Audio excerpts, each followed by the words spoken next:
Some people wonder, how did Einstein think? How do we physicists think? Most of it is when we're quiet, all by ourselves.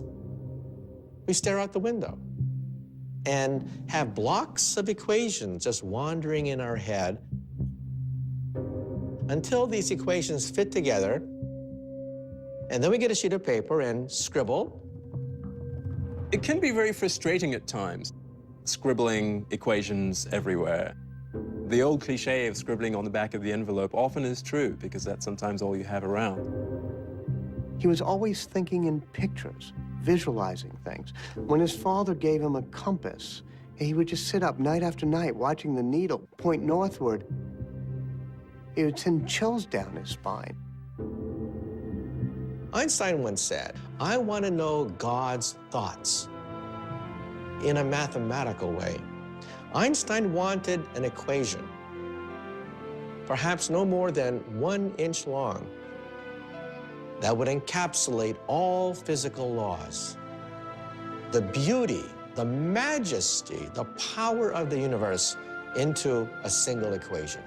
That was his life's goal.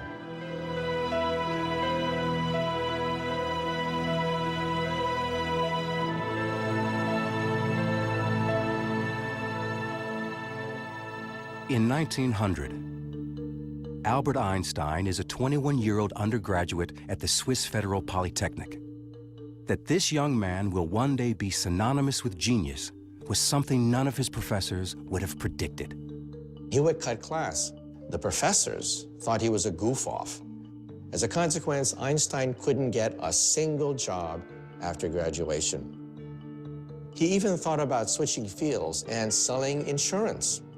Can you imagine opening the door one day and there's Albert Einstein selling you life insurance? What a waste. Einstein thought he was such a loser.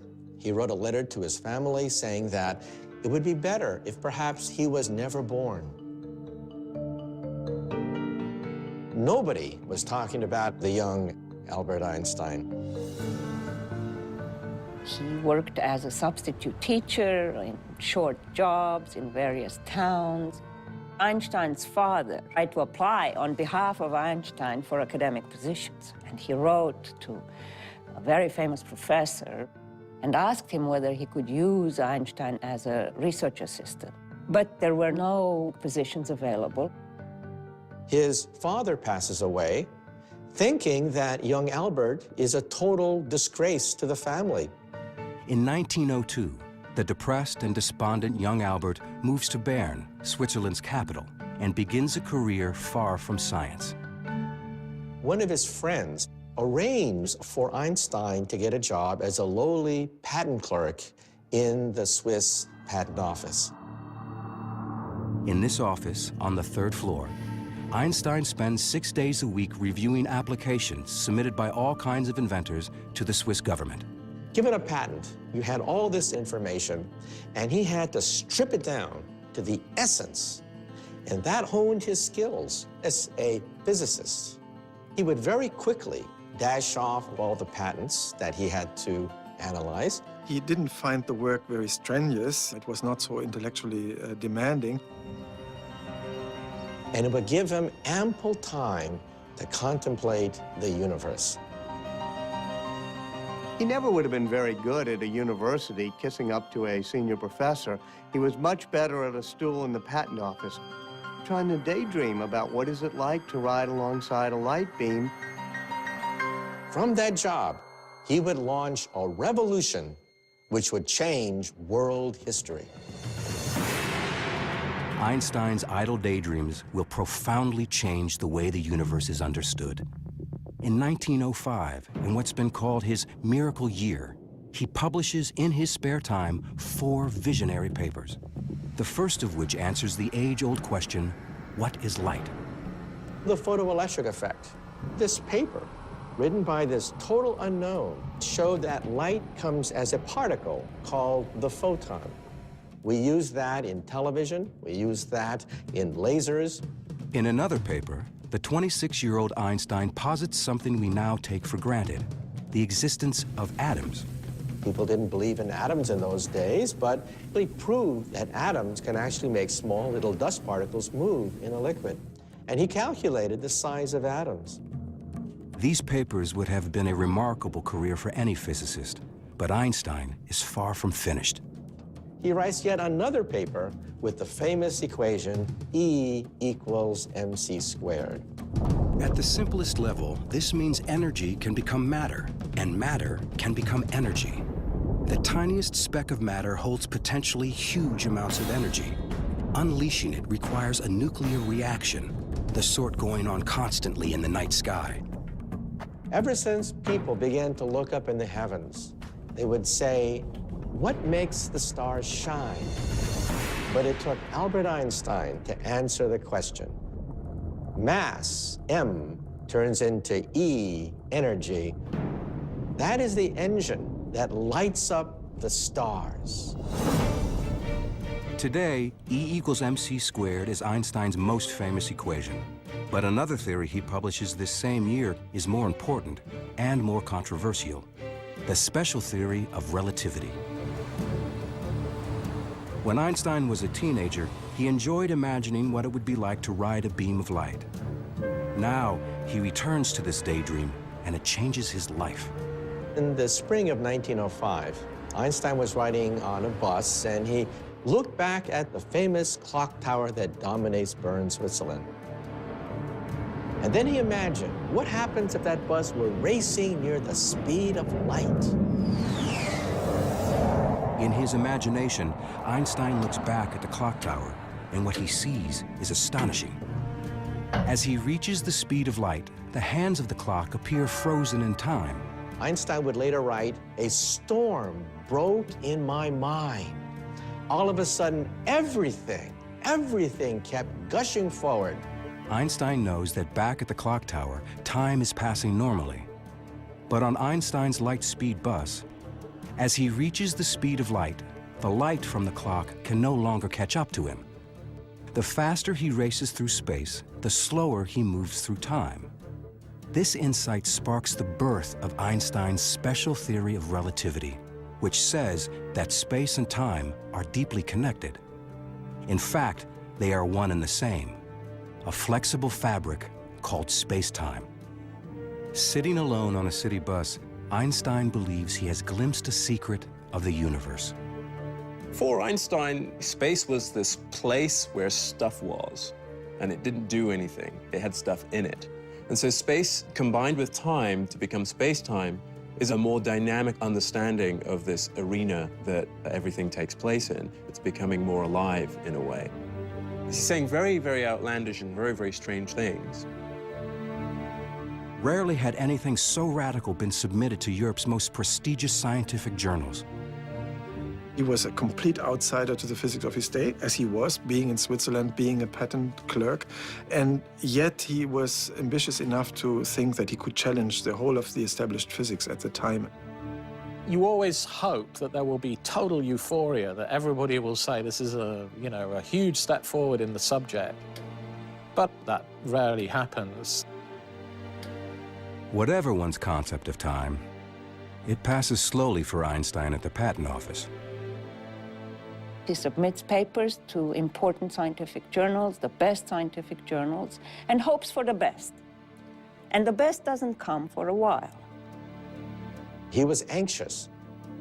What was the reaction of the physics community to his great paper? Silence. Einstein got very depressed. 3, 4, 5 months must have felt like an eternity to him. And then Einstein's papers fall into the hands of perhaps the one man who can fully understand him, Max Planck. Max Planck is the greatest theoretical physicist in Europe. Planck was the editor of the Annalen der Physik in Berlin. The most important physics journal of the time. Here was Max Planck reading this paper from this unknown physicist. And Max Planck says, there is something here. Planck recognized immediately that this was an important paper from an important young scholar. The relativity paper was published in June 1905. That volume, number 17, is now one of the most famous publications in the history of science. At the time, Einstein wasn't even a scientist. He's still applying for jobs at colleges, high schools, always getting rejected. We call it Einstein's miracle year. It is certainly not a time that he would describe himself as a miracle year. Miracles convey a sense of something happening easily. I don't think that Planck knew that Einstein was a patent clerk of the third class. So he must have then become curious about who this unknown Albert Einstein in Bern was. This unknown Einstein is in fact the father of a 1-year-old son and husband to a quiet and serious fellow student from the Swiss Polytechnic, Mileva Maric. When he was at the Polytechnic in Zurich, he was quite a ladies' man. He would play his violin at ladies' luncheons and cocktail parties, so he knew quite a few young women in his day. But Mileva caught his eye. Mileva is the only woman in the class. Here was a physicist. He was smitten. In a temporary detour from their shared scientific passions, Albert and Mileva are married in 1903. A year later, their first son, Hans Albert, is born. The Einstein family lives in this small 2-room apartment in the Swiss capital. The rather limited circumstances in which they lived were not what he would have hoped for at this stage in his life. Mileva had always wanted to be a great physicist, but she flunks her exams at the end of her terms at the Zurich Polytech. She becomes a sounding board on all the great miracle year papers of 1905, especially the special relativity paper. She helps type it up, she helps check the math, but she ends up being a housewife. Einstein is trying to do his scientific work at the same time that he's working 6 days a week. In 1907, Einstein agrees to write a new article explaining special relativity. But when he re-examines his theory, he finds it seriously limited. It was called special relativity for a reason, and that was because it really only dealt with moving at constant speeds. In other words, Einstein's special theory of relativity only applies to a special case, an object moving in one direction at a constant speed. But Einstein wants to understand the real world, and the real world doesn't work that way. Einstein realized that his theory failed for accelerations. But in our universe, everything accelerates. On a bumpy road, jet airplanes, on a subway car, everything's accelerating. So there was a defect in special relativity. On Einstein's imaginary journey, if his speed varies at all, his theory, his notion of how objects behave in time and space, falls apart. His scientific mind wants it to apply to all cases. Einstein knows that for his theory to work, it has to account for everything in the universe. And that includes the pervasive and invisible force that holds everything together. Gravity. Gravity is everywhere. Gravity holds us to the floor. Gravity holds the sun together, the solar system together. Where was gravity in special relativity? Einstein wants to expand his special theory of relativity into a general theory of relativity, a theory that will explain not just time, but also gravity. He realizes he will be fighting more than 2 centuries of scientific thought, and his hero, Sir Isaac Newton. It's 1907, and the 28-year-old Albert Einstein is still a patent office bureaucrat.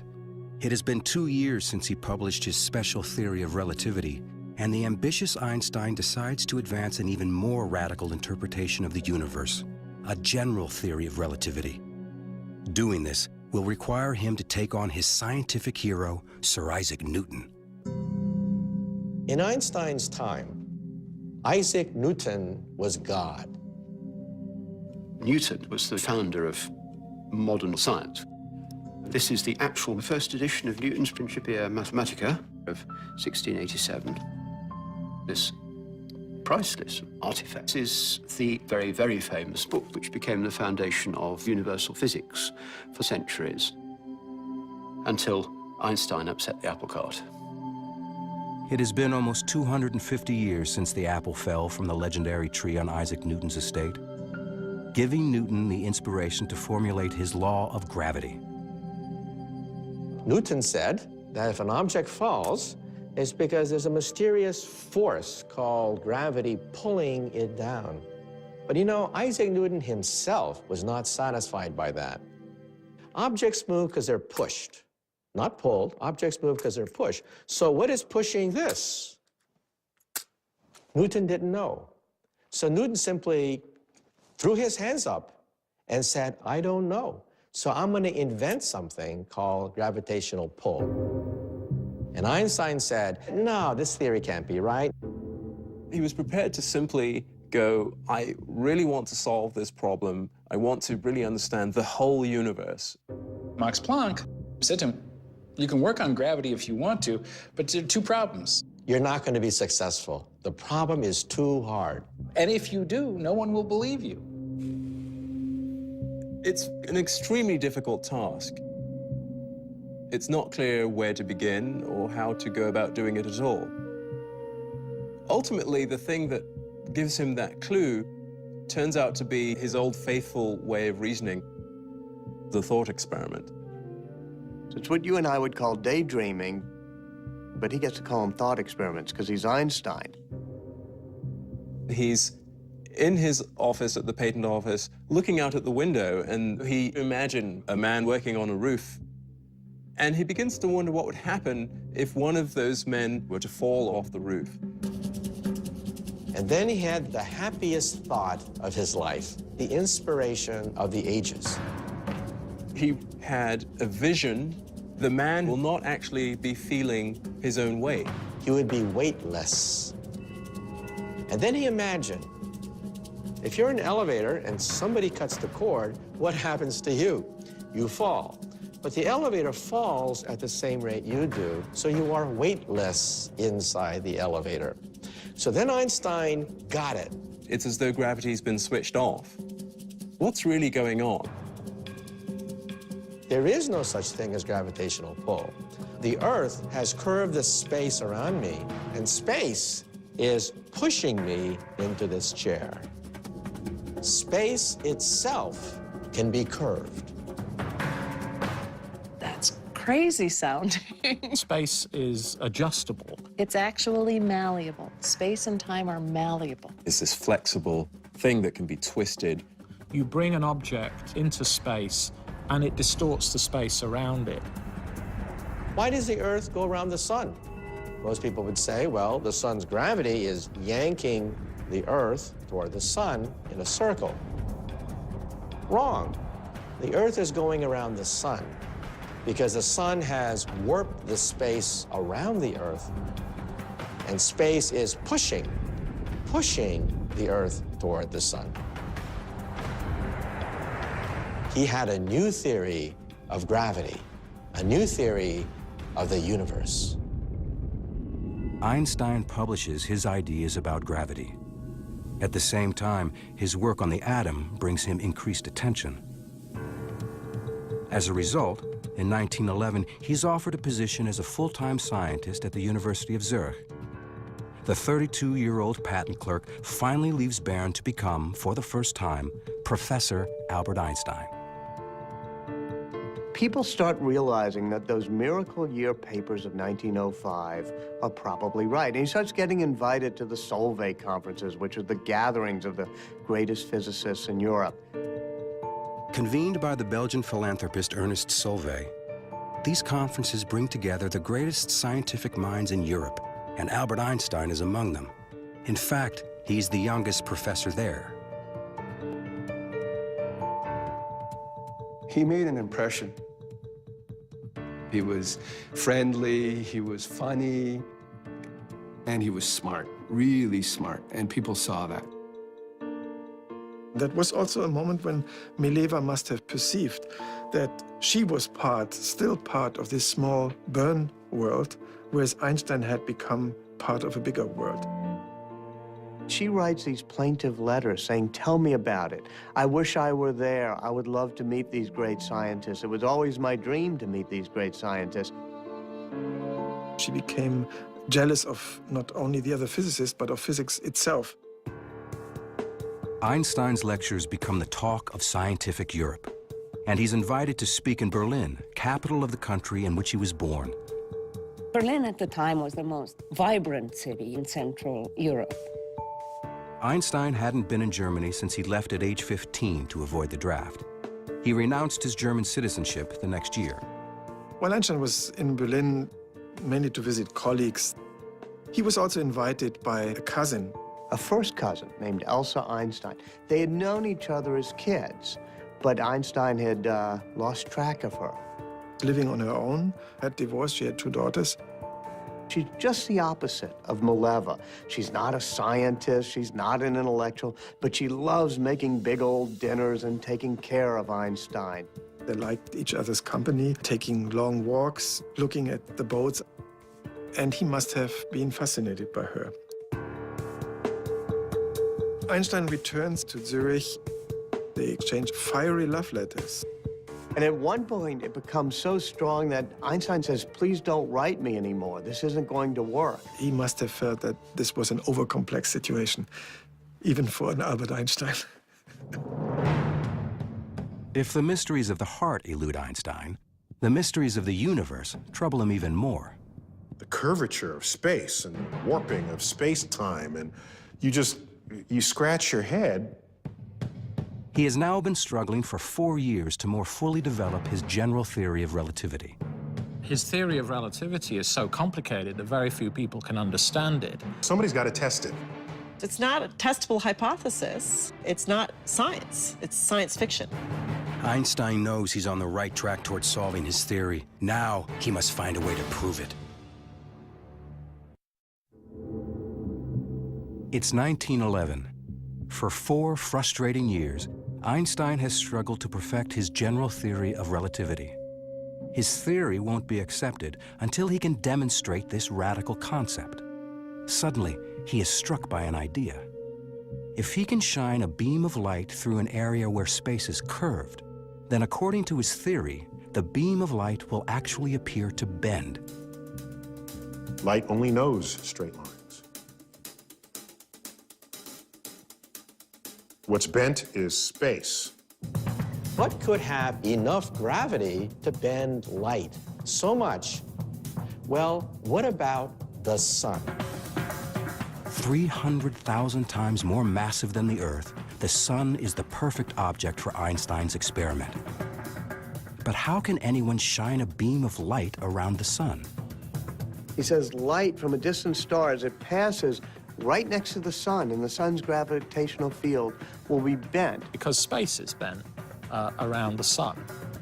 But even if Einstein is right, he'll never be able to see it happen because the sun is just too bright. Except, when is the sun covered so that we can see what's around it without being blinded by the light? That only occurs during a total solar eclipse. Here's the sun, and it's blocked by the moon, and suddenly all the stars come out. He figured if you have the sun here, and there's stars way back here, and the light's coming in toward you, it will bend slightly. So to your eye, you think that the stars had gone out like that.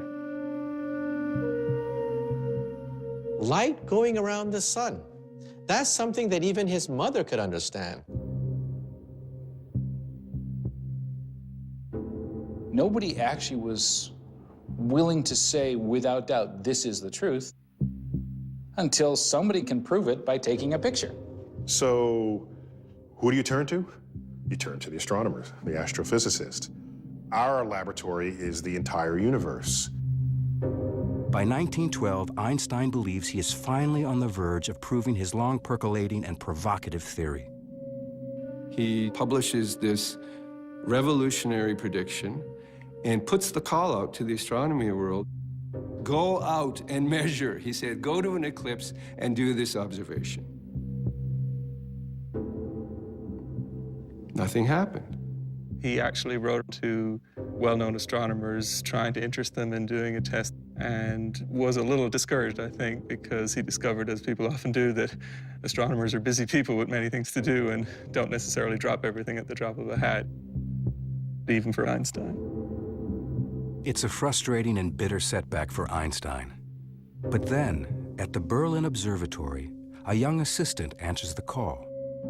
He's an impassioned and brazen young man who's willing to go, quite literally, to the ends of the earth for Einstein. His name is Erwin Finley Freundlich. Freundlich was in his early 20s. He wanted to make a name for himself. He got a sense that here is my chance. This is new stuff, it's important stuff, and I could be part of it. I've seen the letter that goes in the other direction from Einstein to Freundlich, and it's all filled with this excitement. You astronomers can do great help to me by finding proof of the relativity theory. And that's Einstein, the human being, who is trying to get somebody to do things for him because he needs him. He finds out from Freundlich that he's getting married to his girlfriend, Katja. And they're going to honeymoon in the Alps. So Einstein says, come to Zurich and let's meet. Freundlich is on his honeymoon with his bride, and he goes to meet Einstein. He's looking for him out the window, and there he is. There's Einstein. He can recognize him because he's wearing this straw hat, and he's standing out like a sore thumb. And this is the famous Einstein that he's corresponding with this prediction and this great opportunity. And he's going to get to meet him. So he gets off the train and he shakes his hand and they're all animated. And before they can talk, they whisk the couple off the train and they go to Frauenfeld nearby. It's a suburb. To their surprise, the newlyweds are spending their honeymoon in an auditorium, listening to Einstein speak. And in the middle of the lecture, Einstein says, we need this eclipse test, and the man who's going to decide is sitting in the audience. His name's Erwin Freundlich, and there he is, and everyone looks, and Freundlich has to stand up and be recognized. And so Freundlich was thrilled, you know, this recognition at this great meeting. On the way back to Zurich, Einstein engages Freundlich in an intense discussion about gravitation while the new fiancée, Katja, just looks at the scenery. They start hatching up that plan of going to a total solar eclipse. The problem with the total solar eclipse, of course, is that it's only visible over a small area of the Earth because the shadow of the moon is actually only a few miles wide. They get these tables and they realize that the next total solar eclipse will occur in the Crimea, which is in Russian territory, on the 21st of August, 1914. Freundlich goes to his boss, says, look, let's go to Russia. I'm collaborating with Einstein. Will you put the money up? And he says, no way. He just refuses. Einstein is absolutely furious. Reaching beyond the European scientific establishment, Freundlich writes to the director of the Lick Observatory near San Jose, California, a rugged outpost of American astronomy. It was a community living on the mountain. They all had their families, their wives were there, their kids were there. They were depending on each other for survival. For many years, it had the largest refracting telescope in the world. But most importantly, it has William Wallace Campbell, a pioneer of eclipse photography. In the 19th century, eclipses used to be attended by astronomers who just did visual observations. I saw this, I saw that. They would draw diagrams, and if people disagreed, it was one guy's word over another. Photography meant you can actually capture what was happening and do precise measurements. Campbell pioneered that technique in the early 20th century. Freundlich writes a personal letter to Campbell. He says, there's going to be an eclipse in 1914. Why don't you come to Russia and let's do this? So there's this wonderful correspondence between Campbell and Freundlich, the senior doyen of California astronomy and this little pipsqueak of an assistant in Berlin who's doing this against the will of his boss. They will be the first to either confirm or to discredit Einstein's new theory of gravity. This was an important observation. Campbell had a fever in him. He saw fantastic opportunities for Lick Observatory and for America. And he says, I'm going to get this sucker. This is a tough problem, and I'm going to be the one to crack it. Meanwhile, opportunity is knocking on Einstein's door. His original mentor, Max Planck, is asked by the King of Germany, Kaiser Wilhelm II, to recruit the best scientists for a new institution in Berlin. Planck recommends the young man he considers his own discovery, Albert Einstein. And they said, if we bring Einstein here, people will look at this and say, Berlin is where the action is. It's worth whatever it takes to get him here. On July 11, 1913, two men arrive at the Zurich train station, Max Planck and Walter Nernst, a renowned German chemist. They are hoping that a personal appeal will persuade the rebellious young scientist to return to his German homeland. Two men, middle-aged guys in dark clothes, get off the train, and they go find Einstein. They're so different. Max Planck is very proper Prussian, always very well-dressed and well-groomed, wearing the monocle, talking in very formal tones. And there's Einstein, who's refusing, even back then, to comb his hair and dressed in, you know, sort of old coats and however he feels like it, already starting not to wear socks. They make a great offer to him. He'll be a professor at the University of Berlin. He'll be a member of the Prussian Academy. He won't really have to teach classes. He'll have all of the research help he needs. It was Max Planck. It was Nernst. It was the Prussian Academy of Sciences. It was the entire world of physics that had said no, bearing down and saying, we want you. Einstein did not answer the offer. Einstein says, why don't you just go take a trip for the rest of the afternoon up the mountain? And said, I'll meet you at the train station when you come back. And I'll be carrying a bunch of flowers. And if the flowers are red, I'm coming to Germany. And if flowers are white, sorry, no go. Thanks for coming. I've made the argument that Einstein delayed his answer to this question, in part because he sort of wanted to live with the pleasure of being so deeply sought after. But it's certainly true that this was not simply a snap decision. As he often does when he has a difficult problem to solve, Einstein takes a long walk. Zurich was comfortable. There was lots to love there. You don't just sort of walk away from that. His wife really wants to stay in Zurich. On the other hand, they've offered him the greatest job imaginable. There was one other thing enticing Einstein to Berlin. At some point, he received a birthday card. It was Elsa writing him a postcard. This must have exploded on him as, reawakening all these emotions. Planck and Nernst come back. They're at the train station. Einstein is there. It was a dramatic moment. It was a self-consciously dramatic moment. There would have been a little dramatic flair there. He's holding his flowers, and they look, and the flower is red. Einstein says, gentlemen, I'll go to Germany. I'm going to become one of you.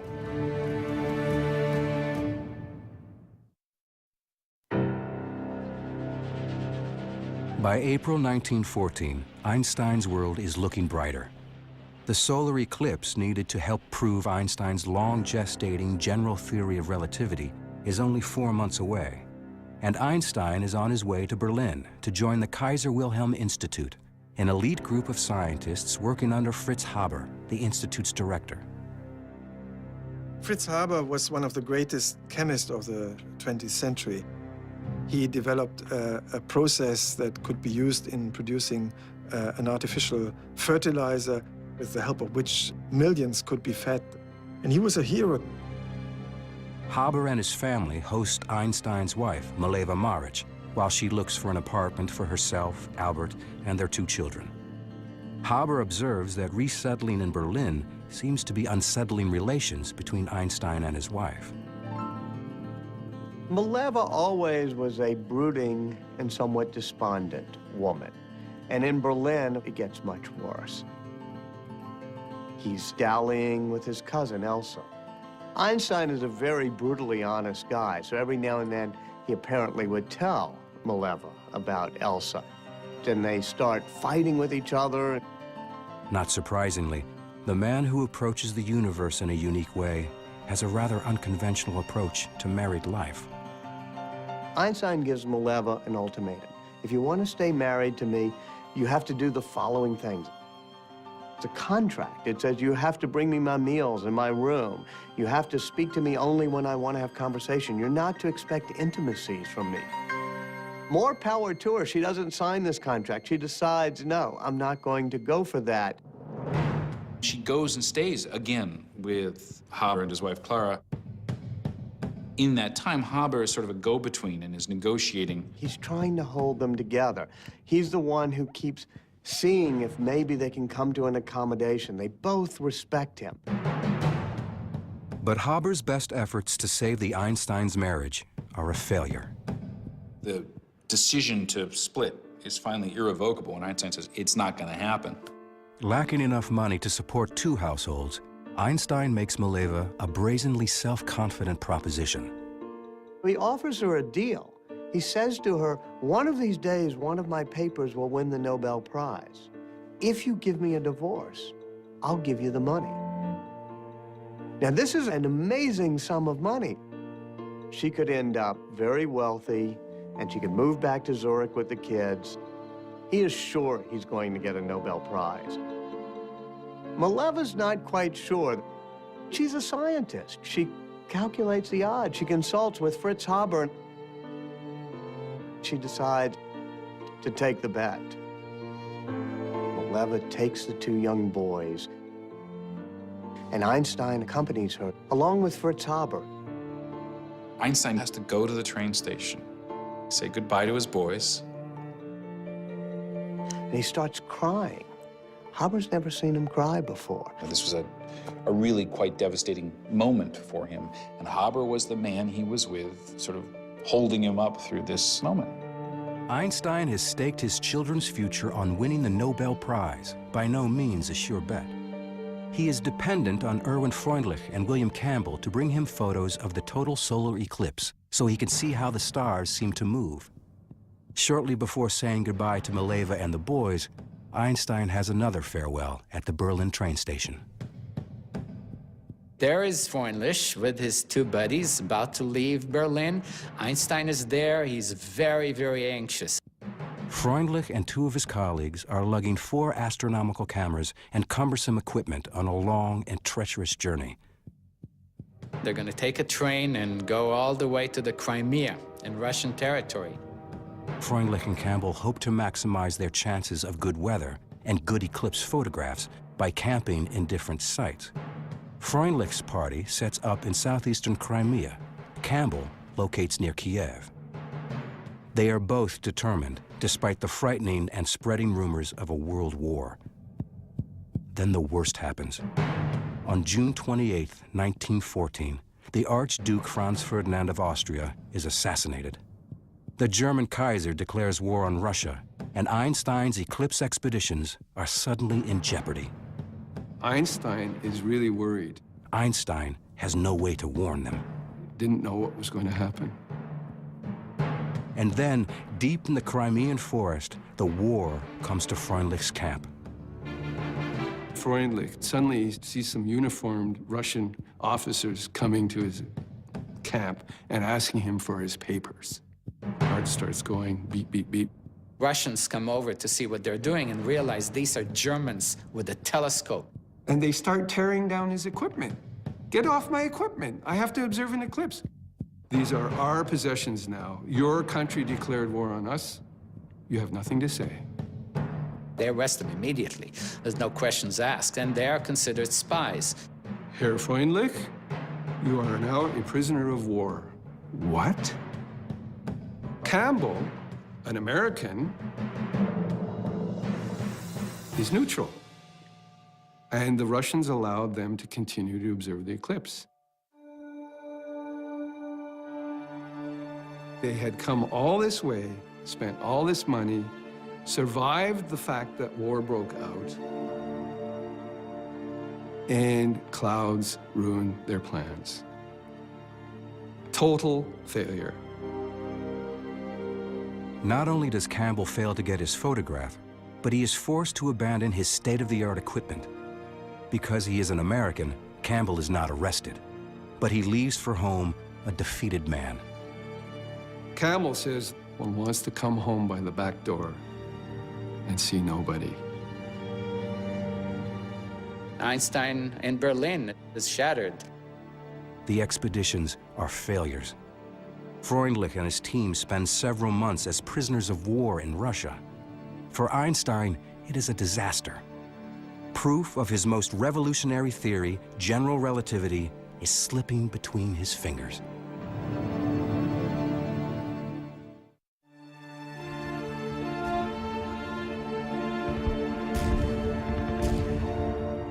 The outbreak of World War I leaves Einstein's Russian eclipse expedition in shambles and threatens to further obscure the long-sought proof of the relativity theory on which Einstein has labored for years.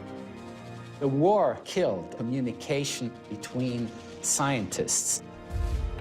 The open exchange of ideas was gone overnight. Ties were cut.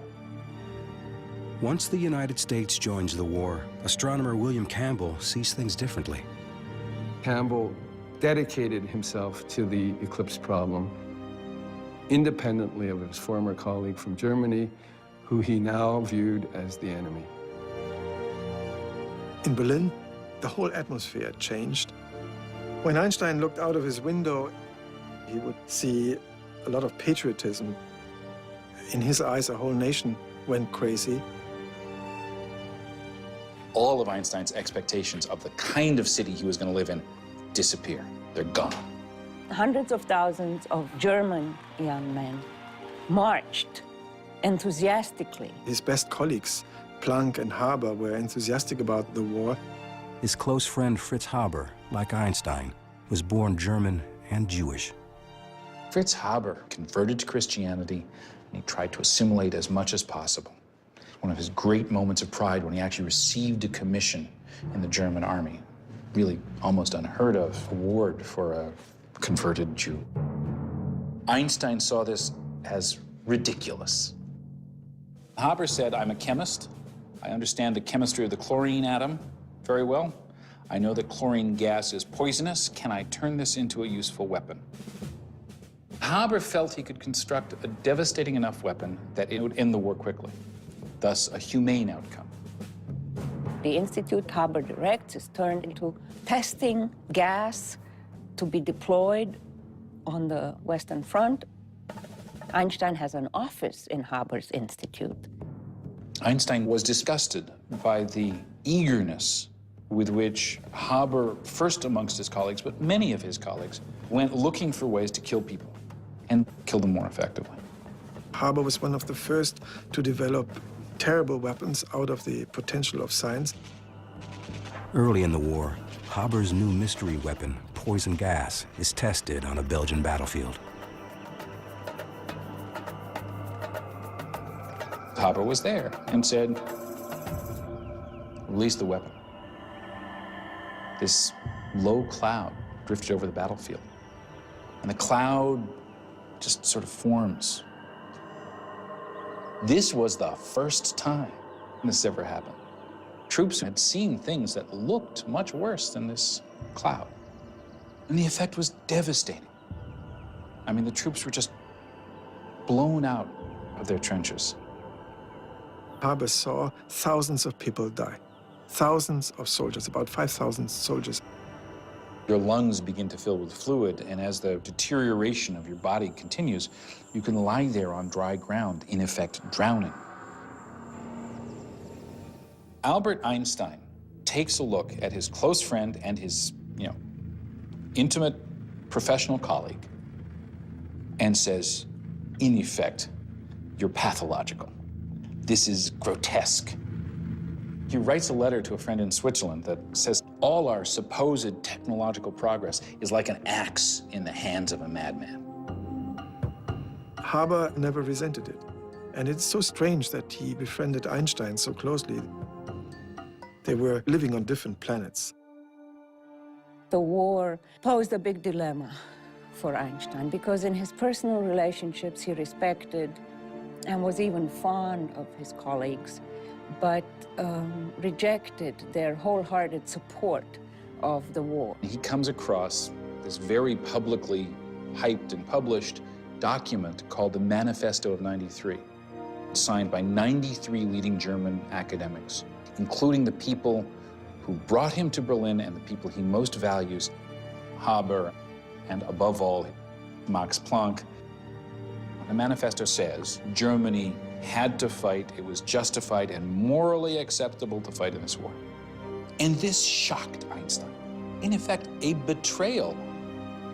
This was the moment when Einstein realized that there were some things about life outside physics that were important enough that he had to actually go out on a limb and take some personal risk to defend. He actually tries to present a counter-manifesto of other German academics who say, no, there's something else out there besides national pride, national competitiveness, national fury. And 4 people signed the manifesto. It goes nowhere, never published, it fails. He becomes a pacifist. He becomes a war resistor.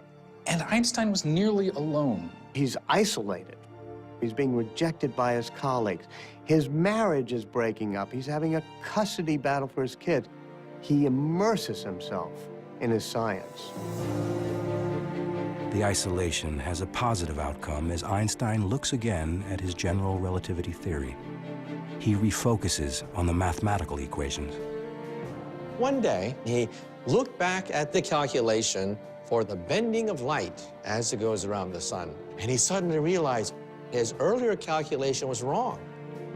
What would have been found had Freundlich done the observation was only half the deflection that's there, half the bending of the sunlight. It would have discredited Einstein's theory. It is an embarrassing but serendipitous discovery. For 3 years, Einstein has been urging astronomers to photograph an eclipse, which would prove an equation that he now believes to be wrong. Einstein has always considered the failed eclipse expeditions to be setbacks. In fact, they may have saved his career. The war raging all around him, the physicist retreats to his study. He had a little apartment, and most of his thinking was done in his study. Sometimes he can't quite visualize the curving of space, and what he does is he takes out his violin. He said that Mozart's music captured the harmonies of the universe. Playing the violin would help him think. Einstein had this prodigious ability to sit and think. It was called Sitzfleisch. People who knew him said he had this remarkable Sitzfleisch where he can concentrate on a problem for hours, for days, even years. In his office are lots of mathematical manuscripts with equations all over. And he's sitting there thinking, walking around, standing deep in thought. He's doing pure mathematics in his mind. Science is done by the seat of your pants. We have leaps of logic. We have years of wandering in the wilderness. We have frustration. We have pulling our hairs out. That is really the power of genius, the force of will to make all the mistakes necessary to get the right answer. There was never a moment of, oh no, I'm not gonna have a theory. That, because of his ego, I don't think it ever occurred to him that he's not gonna have a theory. What matters is you keep your eye on the prize. For Einstein, that prize is the Nobel, proceeds of which he has promised to Mileva and his 2 sons. In 1915, he's asked to present his general theory of relativity at a prestigious forum to the most important German scientists. Einstein accepts. But after 8 years of work, his theory still has 2 major problems. It's completely unproven, and the math appears to be flawed.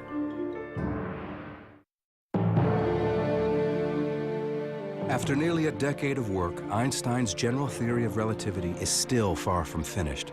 His math is wrong, and without the correct calculation, his theory can't be proven. And now he's scheduled to deliver a paper to the most prestigious scientific gathering in Germany. Prussian Academy, it's a very formal place. It's a place that knows how distinguished it is and how historically significant it is. These weekly meetings you can sort of see as an attempt by at least some of Germany's leading thinkers to act as if the war were not all there was. Einstein is to present his theory of general relativity. The problem for Einstein is he hadn't finished it yet.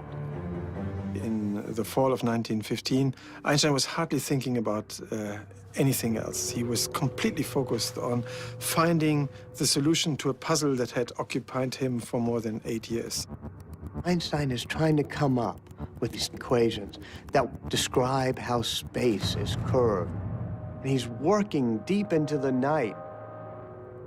If you look closely, it's really trial and error. You're not seeing a mathematician who just, throws the ideas, perfect formulas onto the paper of the notebook. He cancels everything and says nonsense. These terms disturb. So he's sort of talking to the math. Sometimes he turns the notebook around and then he, throws it away with disgust. It can be a real blow when an idea you've been working on doesn't work out. This gut-wrenching feeling.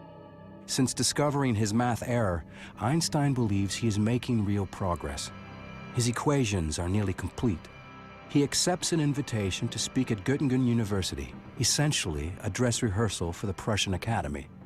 Einstein is up at the board writing his equations and trying to describe his problem. In the audience is one of the greatest mathematicians of all time, David Hilbert. Hilbert sits there and listens very carefully to Einstein. He thinks, I can solve the problem. I can do it better than Einstein. There's always this worry that you might get scooped. You become a little bit paranoid, or sometimes a lot paranoid. There's always this feeling I have when I have a good idea, which is that, well, if I've had this good idea, that probably means that someone else is going to have or has had this good idea too. Einstein goes back to Berlin, and Hilbert goes into his own office. And Hilbert sits there and thinks and tries to race Einstein to the big prize of general relativity. He was one of the greatest mathematicians of his time. A controversy between the two giants, a giant of physics and a giant of mathematics. Hilbert, the nasty guy here who thinks he can beat Einstein, starts working.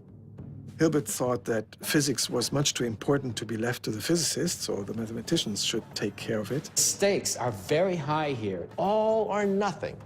To unlock the secret of light, to unlock the secret of gravity. Nobody can ever say that Einstein is not a fantastic mathematician, because at that moment, the problem is distilled into pure mathematics. Several times, Einstein thought he had it. When he submitted one of the versions to the Prussian Academy, he wrote his son in Switzerland, you will later understand that this was a great day that changed history, and your father was, producing it. But it turned out, again, to be an erroneous version. He had to change it a week later once more. He had tried many alleys before, and they turned out to be dead ends. How long do you wait developing this idea, writing the paper, working out all the consequences before publishing it? Einstein had to be really afraid that Hilbert would actually take over the whole game and publish the final equations of general relativity before him. All of a sudden, he discovered that several pointers all seemed to point in the same direction. Einstein remembered that he had given up a very radical solution that he had stumbled upon already in 1912, and that he had then discarded because it looked just physically too unfamiliar, too unacceptable. But now, after he had tried out all these other alternatives, he was ready to return exactly to that equation, back to an equation that he had earlier considered and then discarded 3 years before. You realize that you've been wrong in a real flash of inspiration because you realized what you should be doing. He had it all in his drawer. And that's, of course, then a glorious moment. There it was, the equation that he had discarded, and now it looked much more promising, much more useful than it had in the winter of 1912. It isn't always a dark time when you realize that you're wrong. Sometimes it's a wonderful time. The excitement for Einstein comes with the realization that the answer for his new theory can be found in an old astronomical riddle. Einstein began to look at a mystery that had puzzled astronomers for generations. According to Isaac Newton, the planet Mercury should be going around the sun like this. But it was known for quite a while that the orbit of Mercury deviates from Newton's laws of motion. It tilts a little bit. So the orbit, instead of going like this, begins to tilt. And it begins to make a pattern like the petals of a flower. Einstein realizes his thoughts on gravity might explain Mercury's orbit in ways the Newton's law could not. Was Newton wrong? Einstein says, maybe it's my theory of gravity. Is this simple enough to explain all the experimental data? He calculated painfully the orbit of Mercury, and there was a near perfect match. His equations on a notepad matched the motion of heavenly bodies in outer space. He has heart palpitations, and he suddenly realized, oh my God, the theory is correct. He was so filled with joy that he couldn't make his brain focus. And for Einstein, that's a big deal. He finally gets the equations right, just as David Hilbert does. There's a little bit of a dispute. Who got the equations first? There's a lot of rancor at that moment. Einstein gets so hurt. Hilbert was very gracious. He says it's Einstein's theory. Einstein deserves the credit. He's victorious. The theory is Einstein's. On November 25th, 1915, a momentarily triumphant Albert Einstein holds in his hands what he believes is the final equation for the general theory of relativity, his theory of gravity, just in time for his presentation at the Prussian Academy. He goes to the Academy and he speaks. Not for very long. It's a short paper. With that, you have the general theory of relativity, which describes how space and time tell matter and energy where to go. Matter and energy tell space and time how to look. Utterly different view of what our universe is like. Who knows how much applause he got? Nobody does. Everyone suddenly found themselves confronted with the idea that this strange German Jew had overthrown Newton's ideas of gravity. What exactly this meant now, no one was quite sure. There's still no physical proof of it. No one understood Einstein. Einstein believes he has finally got his theory right, but he knows that it won't be accepted until he can prove it. And he can't prove it without photographs of a total solar eclipse. For that, Einstein will have to wait again.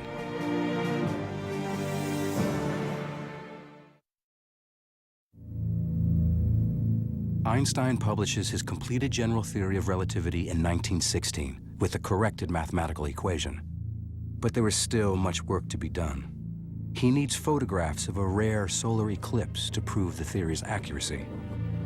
But in war-ravaged Berlin, now under blockade by the British, even the basic necessities of life are hard to come by.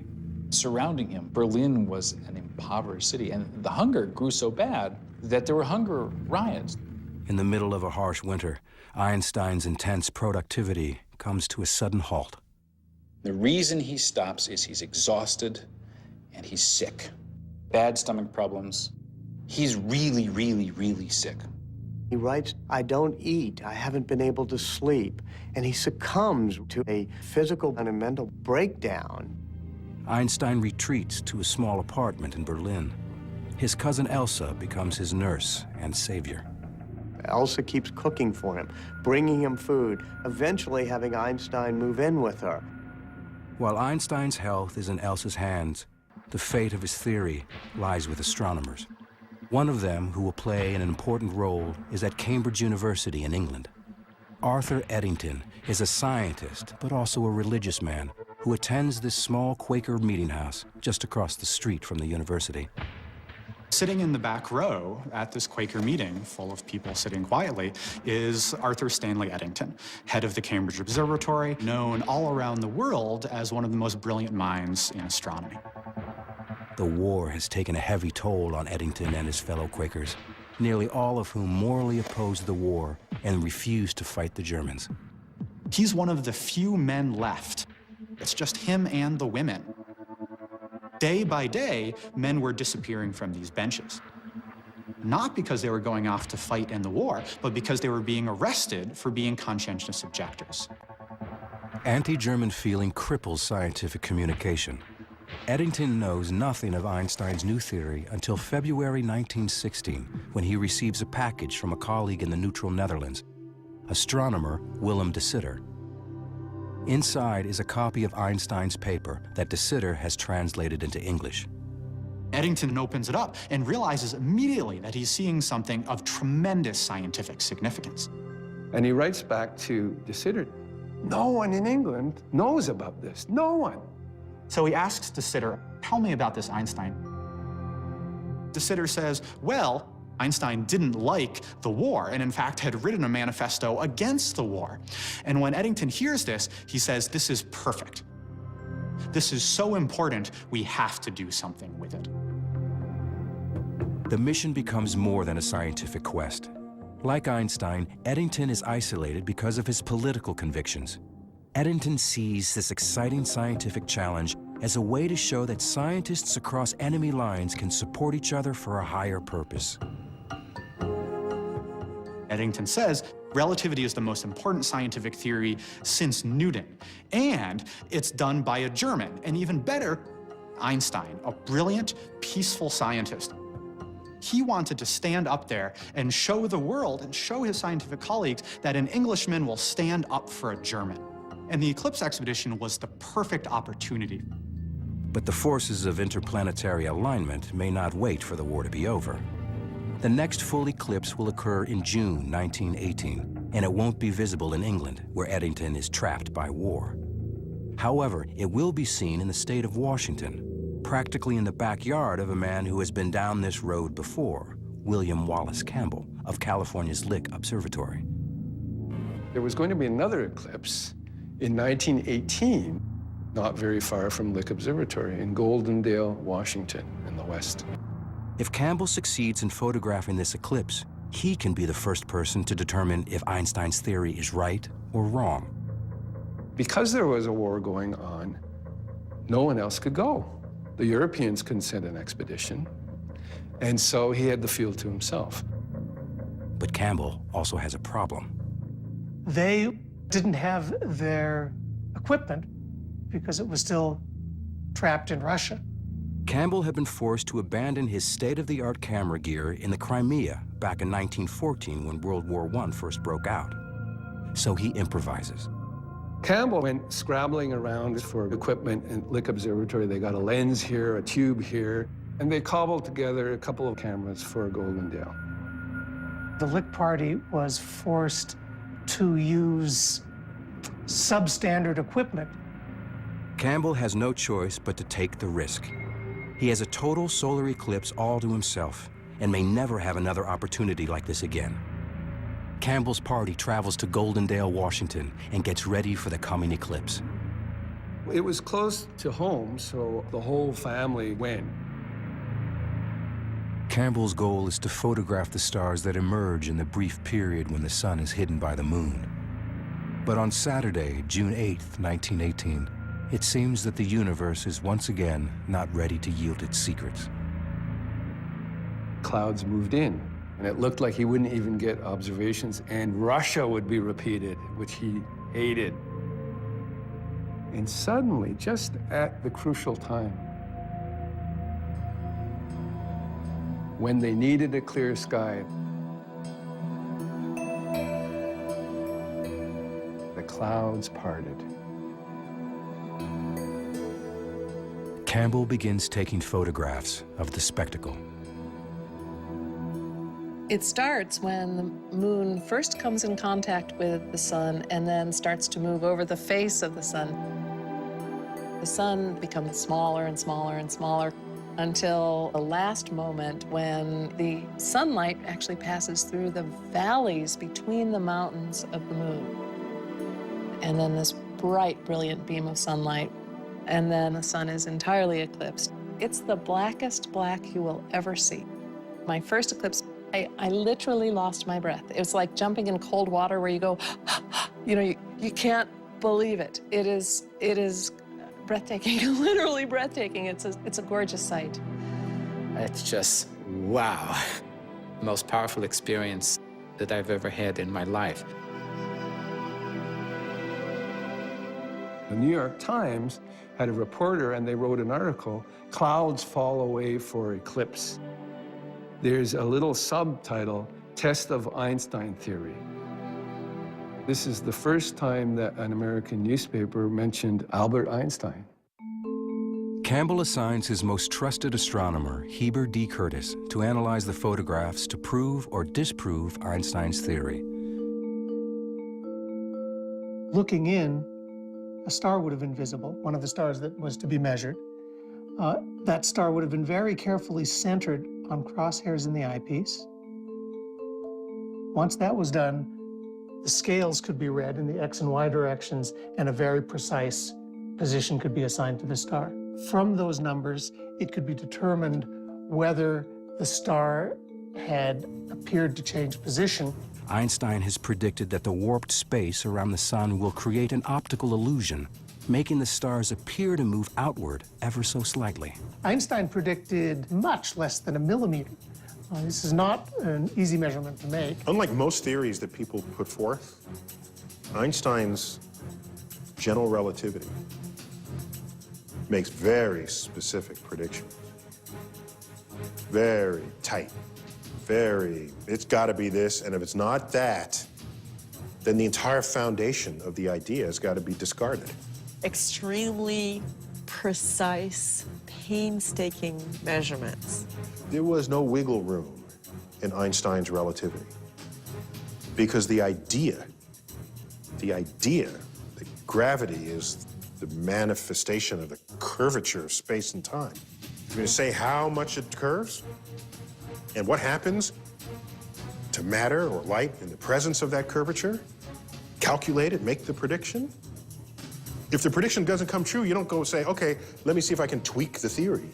Not in this case. You can see on these pages the kind of labor that Curtis had to endure in order to make these measurements. There's page after page after page of this. Some pages crossed out. All you needed was one experiment to show that any aspect of relativity would fail. And he'd have to go back to the drawing board completely. Curtis looks at the stars and sees nothing unusual. They all appear in their normal places, which can only mean one thing. Einstein is wrong. But Campbell is unwilling to risk his reputation on improvised equipment. Nobody wants to reveal an answer until everything has been double-checked. The best tactic is total silence until you're absolutely sure what you found. Campbell orders Curtis to check his results again and again. As Curtis works in quiet isolation atop Mount Hamilton, Europe is in chaos. The order of Europe changed completely. We have 3 empires that disintegrate within weeks of each other. On November 9th, 1918, Kaiser Wilhelm abdicates the throne. Einstein notes in his lecture book, class canceled due to revolution. In the immediate aftermath of the war, German scientists, including Einstein, are still not allowed to travel. But Eddington can. Einstein learns that he is going to Africa to photograph a solar eclipse expected on May 29th, 1919. As Eddington leaves Cambridge, the hallways are full of crutches and canes. Cambridge begins to fill up with students again, but they're crippled or they're maimed. He had no fanfare. He's heading off on a lonely adventure. Eddington believes in Einstein and hopes to bring back proof of his controversial theory. But in California, astronomer William Campbell is preparing to deliver his own results, and the news appears to be devastating. On two fronts and two continents, the proof of Einstein's theory now hangs in the balance.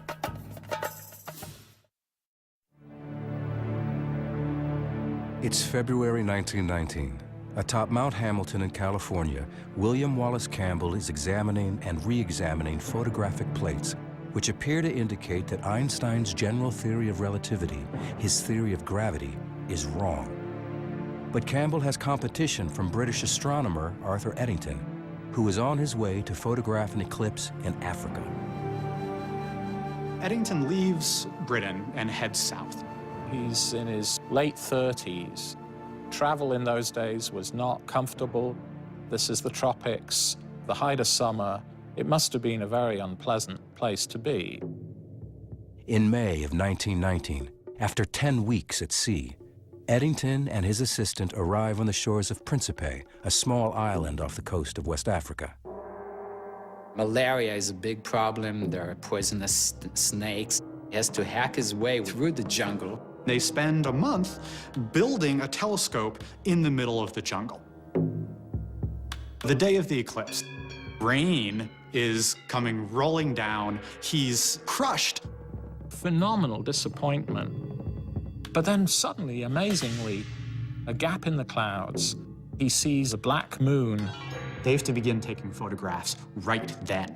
They just start the device. The mirror begins to rotate, and then you put a photographic plate in the end of the telescope.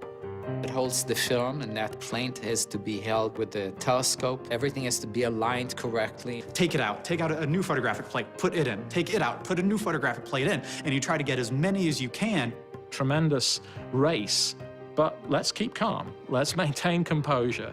There's a great tendency to leave the lens cap on, to get the exposure incorrect, to make a fundamental error that would then ruin your career. Time is ticking away, the precious seconds. He doesn't really care about the sky going dark there. He's looking for the star that's right there by the sun, grazing the sun.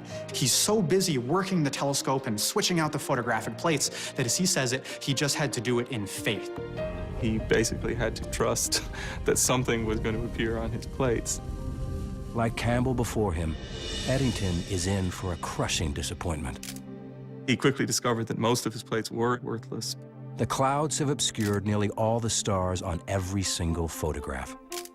But the very last few plates had just a few stars, which gave him some encouragement that he was going to be able to salvage something. You can imagine Eddington in this remote island, sitting down with a micrometer, a measuring machine, and looking, this distinguished theorist looking at these plates. His discipline is phenomenal. Now, to make these measurements, it's difficult. We're sitting here under this thick layer of atmosphere. Light comes from the distant reaches of the universe, and then it gets like jiggled and wiggled and smeared as it gets through the atmosphere. And by the time you're looking at starlight, which should be a pristine point of light, it's this smudge. It's a smudge. It would quickly become apparent that it was going to be a much, much more difficult job. They're doing these precise measurements in the middle of the jungle. He can't wait to get back to Britain. Of course, it's going to take him months to get back. Einstein was waiting very anxiously. He was getting a lot of letters from friends and colleagues asking if any news was afoot. But relations between England and Germany were very, very frosty, and Einstein didn't think it would be at all appropriate for him to presume to write to one of these English astronomers and ask them what was going on. Eddington returns to Cambridge Observatory just as Campbell sails into London. Campbell is here to address the Royal Astronomical Society, an organization dating back to the age of Isaac Newton. He carries with him the secret results of his eclipse expedition of the year before. Campbell is the first to speak, and he was nervous because there were a lot of emotions flying about this test and a lot of reputations at stake. The anxiety must have been enormous because he's in front of all of his colleagues. There is that one moment, the one moment that you stand before your peers. I don't think you ever really feel ready. Butterflies. And then finally, Campbell announces his results. He said Einstein is wrong, and Lick Observatory says Einstein is wrong. But the session takes a dramatic turn with the reading of a cable from Eddington. His preliminary findings show just the opposite. The British were going to say that Einstein's right. Eddington still had more calculations to do, and it wouldn't be ready for a couple of months. But here we have this special meeting of the Royal Astronomical Society. Everyone's watching. Campbell says Einstein's wrong. The British say, we don't know yet, but it looks like he might be right. Having just delivered a death blow to Einstein, Campbell started to really get nervous, sitting in that room.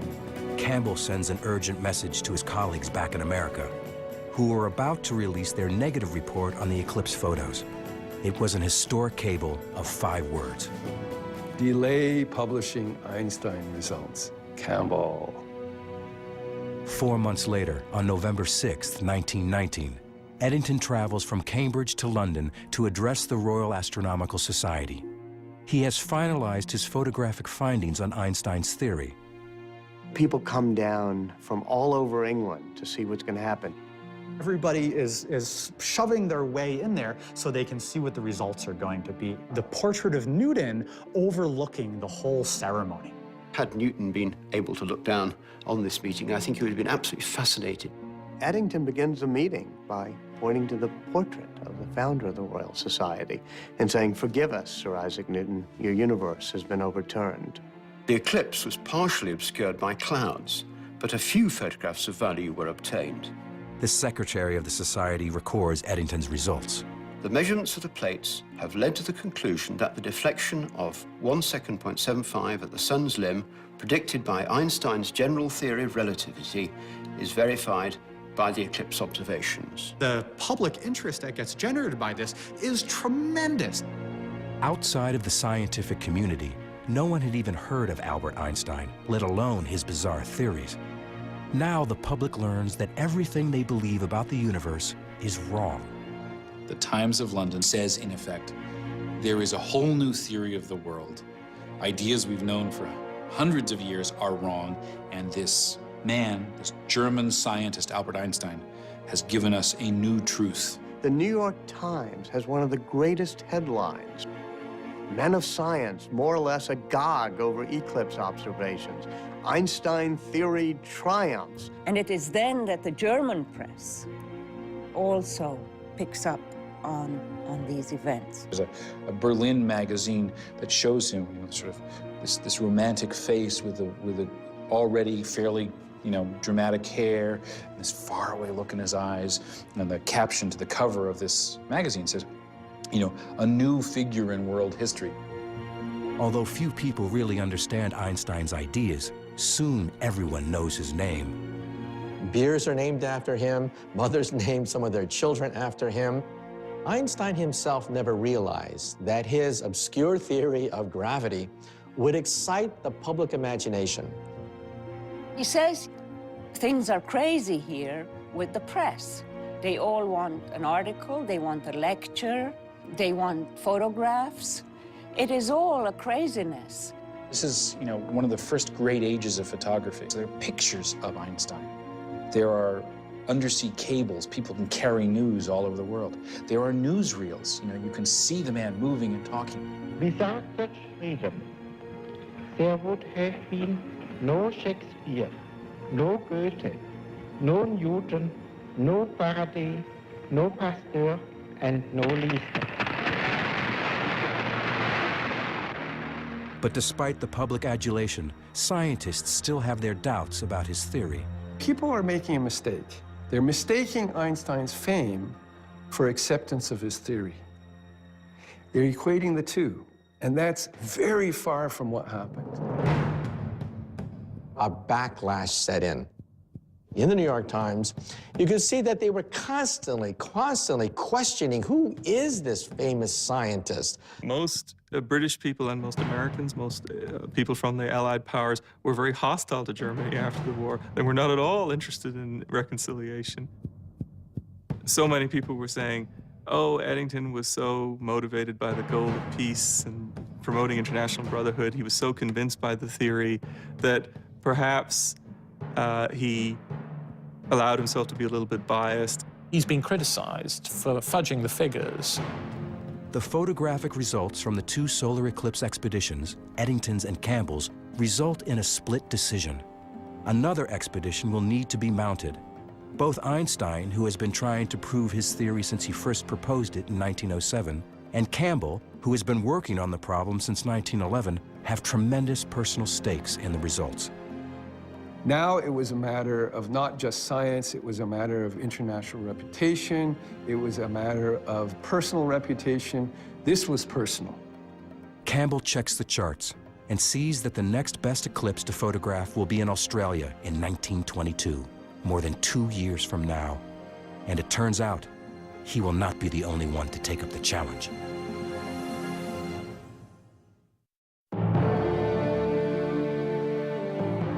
It's 1921, and the 42-year-old Albert Einstein becomes science's first superstar. Einstein has this sort of victory tour of the world.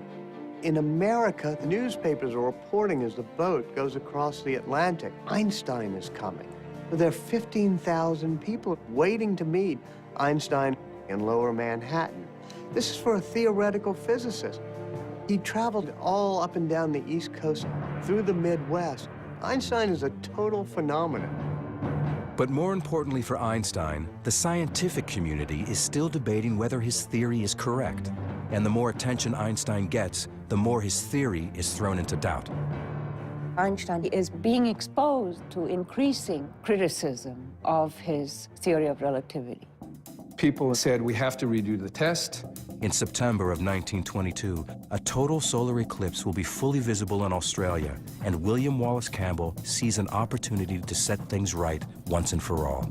He started making plans to completely redo his equipment. Completely redesigned entirely with this measurement in mind. This was the Cadillac of Einstein effect measuring equipment.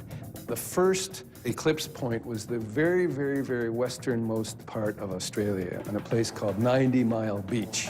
But this time, Campbell is not the only one pursuing this goal. 7, count them, 7 expeditions went to Australia. The British sent an expedition. Freundlich led an expedition. It was the first time he had a chance since Russia. John Evershed, a British astronomer, was able to come from India. The Canadians sent an expedition, and 2 Australian expeditions went. Serious competition to Campbell.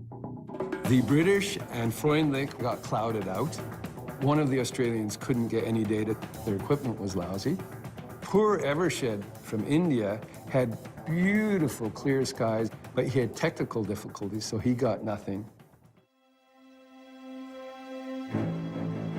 Campbell, now in his 3rd expedition, is much better prepared. He gets perfect results.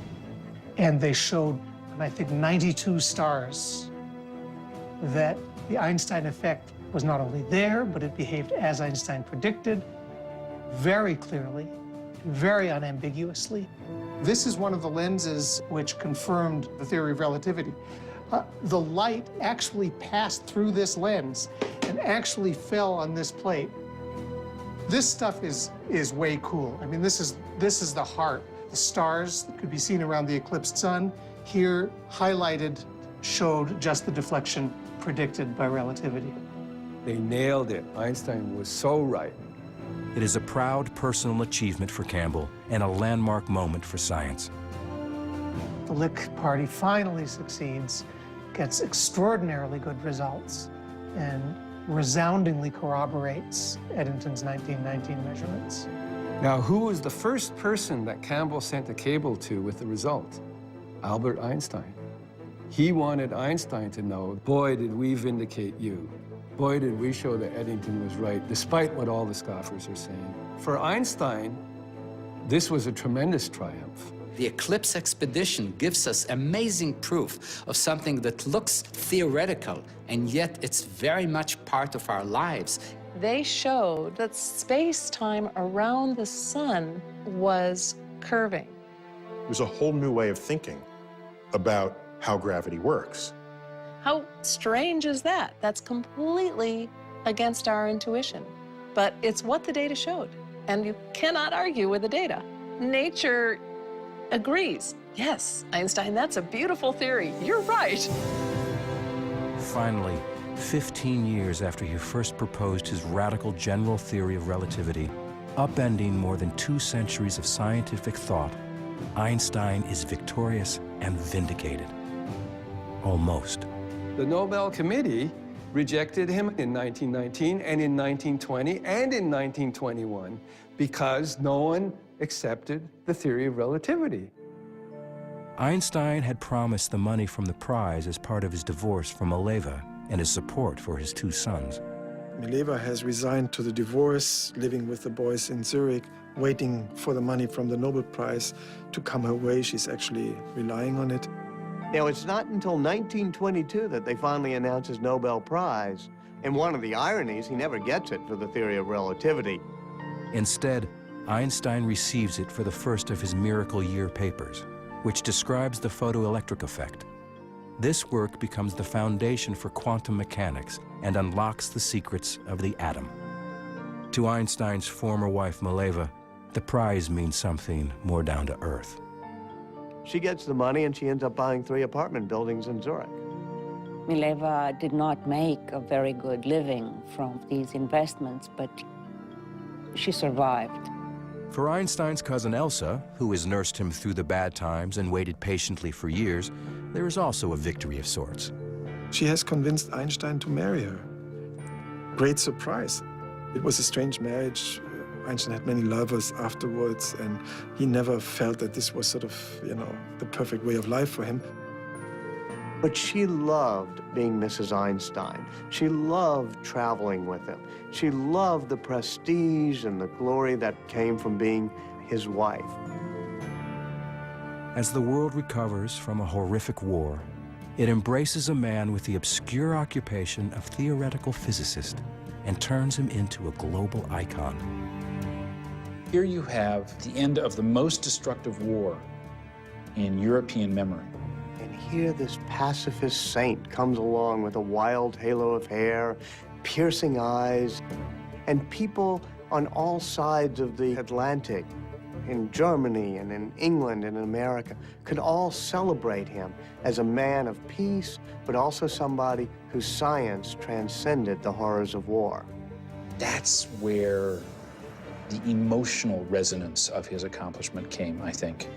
And that's why people seized on him, not just as a smart guy, but as a symbol, maybe an all-purpose symbol of what humanity can do well in the context of what humanity has clearly done so terribly. His story, the solo scientist who turns the world upside down, is enticing.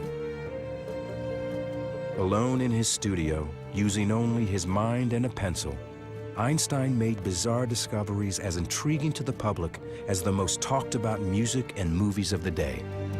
They loved the mystery. Einstein himself said so. The fact that there are these wonderful words in the 4th dimension, bending of space, time warps, all that kind of thing. It's great. Light moves in ways you don't expect. These are kind of romantic ideas. These are, mind-bending ideas, and people picked up on them in all kinds of ways. And it had this cool quality to it. He could see in ways that no one else could. He put together elements of the universe that others had not imagined would fit together. The general theory of relativity is one of the greatest achievements of the human mind. If you think about it, the entire modern age, the age of laser beams, telecommunications, satellites, that age was opened up by the work of Albert Einstein. For example, black holes and neutron stars and the Big Bang itself. You cannot describe them adequately without Einstein's theory of general relativity. It is beautiful and simple and profound. And all the best theories of the universe are just that. Einstein dies in 1955 at the age of 76. But more than a half a century later, the man and his theories continue to capture the popular imagination and to inspire. Here was a man, because of the power of his intellect, the sheer power of his mind, was able to rise above poverty, rise above war and strife, to become one of the great figures in all of human history. And that was an inspiration, because you don't have to be born handsome. You don't have to be born with muscles. You don't have to be born that way. You can achieve it by the sheer power of intellect. And for me, that's always been a shining beacon.